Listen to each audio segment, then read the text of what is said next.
parfois on adore Allah Azza wa Jal, de manière, comment dire, machinale, hein, de manière mécanique, presque automatique.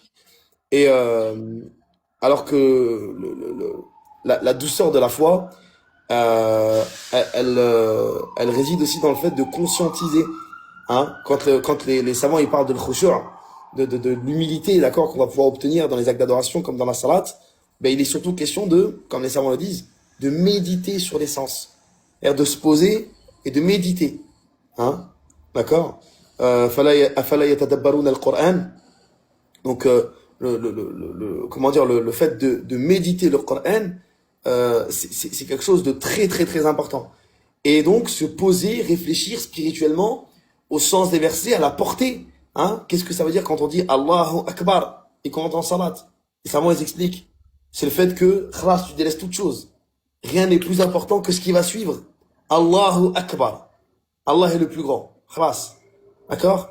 Qu'est-ce qu'on dit? Pourquoi on le dit? Le Fatiha, le sens de chaque phrase. Et ça, c'est ce qui va venir aider le musulman à, comment dire, à se rapprocher de son Seigneur, notamment dans les dhikr. Hein? Essayer de réfléchir pourquoi, qu'est-ce qu'on dit, le sens de nos paroles. Astaghfirullah, astaghfirullah. Subhanallah, ça veut dire quoi, subhanallah? Hein? Subhanallah, ça veut dire quoi? La ilaha illallah, ça veut dire quoi? Connaître aussi les récompenses de ces choses-là. Méditer là-dessus. Méditer sur l'essence. Ça, c'est des choses qui sont très importantes. Surtout à une heure où les gens ont un peu de rigidité, etc. Et comme tu as dit, bah, concrètement, j'aime pas dire que les salafis ont délaissé ça, mais on s'est un peu trop reposé sur le fait que la personne qui a une bonne aqida, elle sera toujours meilleure que la personne qui a des innovations et qui a une mauvaise aqida. Ça, c'est une réalité.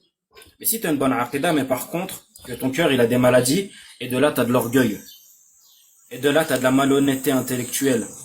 Et de là, tu suis des savants et tu les sacralises à un tel point que tu délaisses le dalil. Donc en fait, tu n'auras pas réellement compris la bonne aqidah.